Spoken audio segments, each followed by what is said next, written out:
Welcome back to the Toffee Blues, your source for all things Everton. I'm Connor Williams, and we are here for the post-match reaction thoughts on the Brighton Everton game, which at the time of recording has only just finished, and it was 5-1 to Everton Football Club. It's such a contrast if you've been watching the channel for a while, or if you remember. Brighton absolutely thumped us at home at Goodison Park earlier in the year. I had the unfortunate pleasure of doing the reaction video to that. And if you just compared the two, on the field performance and the two videos now, they would be so mental. I smile because it's a great result. Let's take nothing away from Brighton here. They are a fantastic football team and a really well-run club.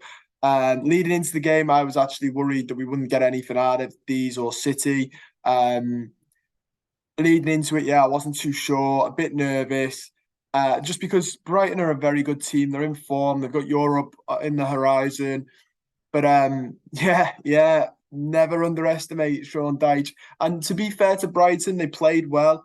More ball possession, although that's here or there. But they had more shots, better XG. They were absolutely peppering us. There were a couple of times where they were peppering us, but we just stuck to a plan well. We were narrow in defending. The wingers pulled in to narrow it, letting the fullbacks take Brighton's inverted wingers one-on-one. And they managed to win their battles, the fullbacks. Fair play to both of them.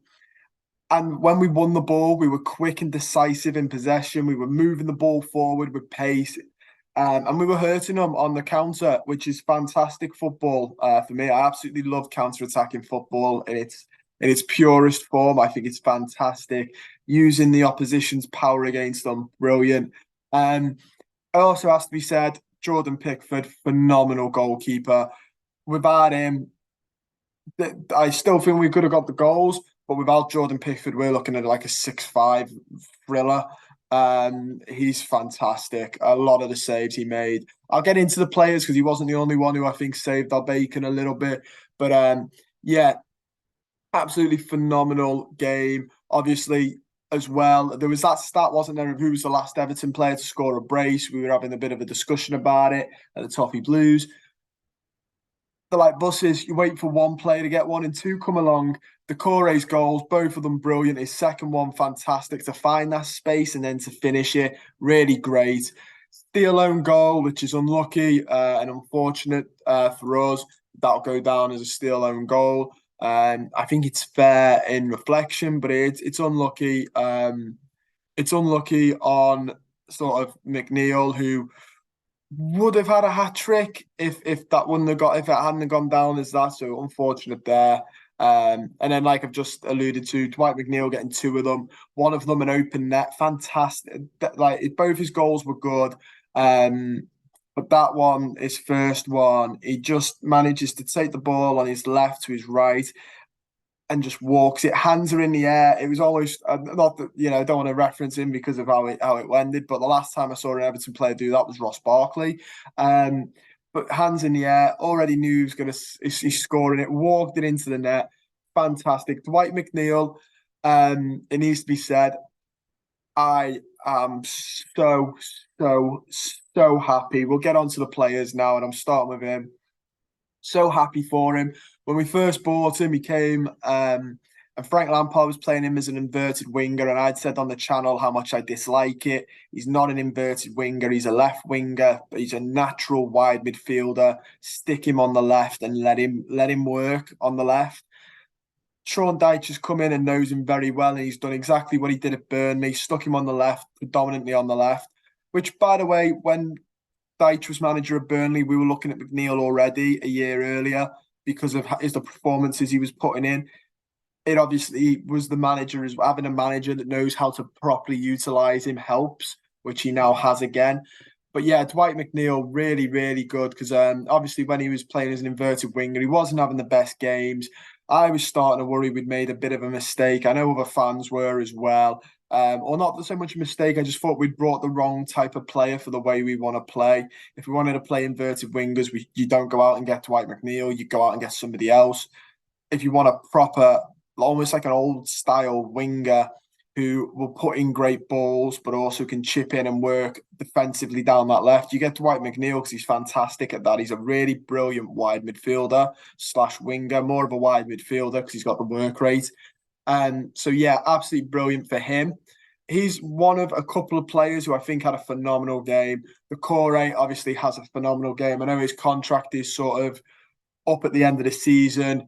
He's had a really good game today. His goals were fantastic. Great to see his energy needed again. Calvert-Lewin thought had a really good game, got an assist. We look a lot better with a focal point. I know he didn't get a goal in this game, but an assist, I'll take it. He was a focal point. He helped us in our attack. Just really well played by Calvert-Lewin. Big fan of that. Even Alex Iwobi got an assist. I thought Iwobi played all right.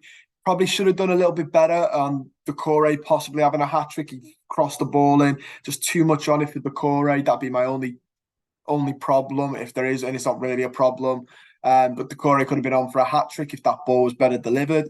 That being said, I thought Mikalenko, again, a player who struggled in recent weeks, had a great game. Same with Patterson, he had a good game.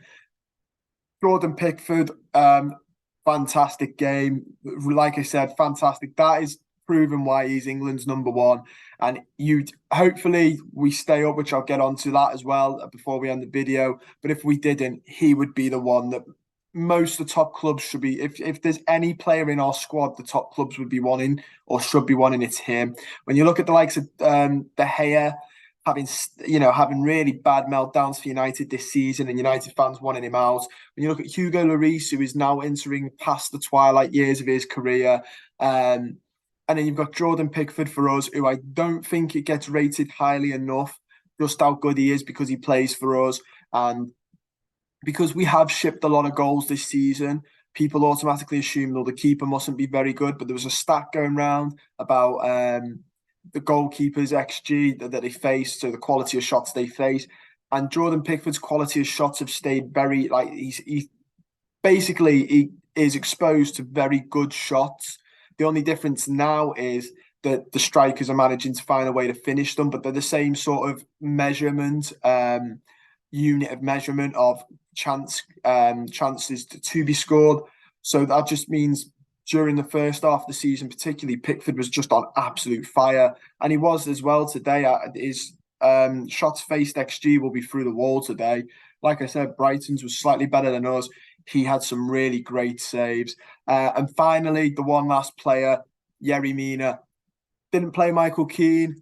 And that's what happens. That's what happens when you've got a competent centre-back like Yerry Mina. I think Mina, and I've said this for a while, is our best centre-back. I just think his body, unfortunately, has let him down in the past.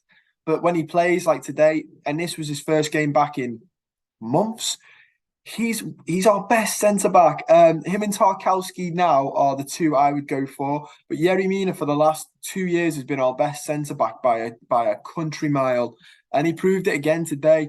He antagonises, he defends well. He's a big, tall lad, and people say he's not quick because he doesn't look deceptively quick, but he can get back. He's got longer strides. I think people forget, although he doesn't look rapid, he's got big strides, and that helps when he's getting back. So yeah, and then all the other lads as well that played okay, and obviously played well because we wouldn't have won if just 3 players played well. So shout out to Tarkowski, Patterson, Guay, Garner, as well, because they all had decent games. I just wanted to mention those particular players because they're the ones with the bigger talking points around them.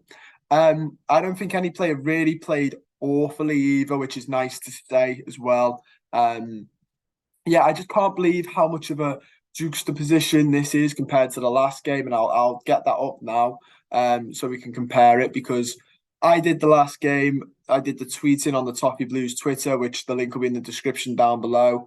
And yeah, it was really, really tough. It was the 4-1 in January, where Gray scored the penalty. Matoma, Ferguson, Marsh, and Pablo Gross. It was the one where Idrissa Gueye had played Marsh through for his goal. And this was when we should have probably got rid of Frank Lampard as well, but we kept on a bit longer. We had more possession of the ball, which is Frank Lampard through and through, but we had 10 shots, one big chance, and 1.29 XG. Brighton had 19 shots, four big chances, and 2.17 XG. Today, they had 77% possession to our 23. They had 23 shots, five big chances, 2.81 XG. We had 10 shots, four big chances, so better big chances, and 2.24 XG, so even better XG than last time we played them. And ultimately, these stat metrics are nice to get a read into the game, but really only one stat matters, and that's the score. And this time the score was 5-1. So a complete flip on its head, almost a complete reverse fixture, only we've got that one extra goal. So it was amazing to see, absolutely brilliant. You can see I'm smiling. I thought this was one that I was going to write off. So what's that mean in terms of the relegation battle? That rises us above it now. We're on 32 points, 35 games played. At the time we're recording, Forest and Southampton have just kicked off, so it's 0-0 there. So we stay a point above Forest, who are on 31, and we stay 2 points above Leicester and Leeds, who are in the drop zone. Equal amount of games played. Obviously, we've got City to come, which is a bit of a tough one. But then after the way we played there, Wolves and Bournemouth, we've got next. You've got to be thinking about them in a bit of a more of a positive light.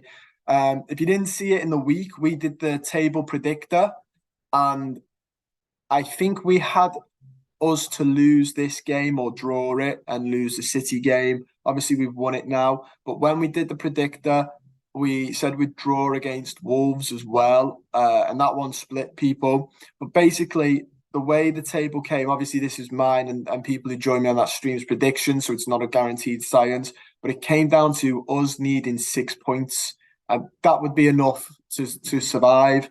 Obviously, results have to go our way, and we have to win games for that. And obviously, so it's not exact science, but it is possible. What I'm trying to say is, with 6 points, it is possible to stay up with six.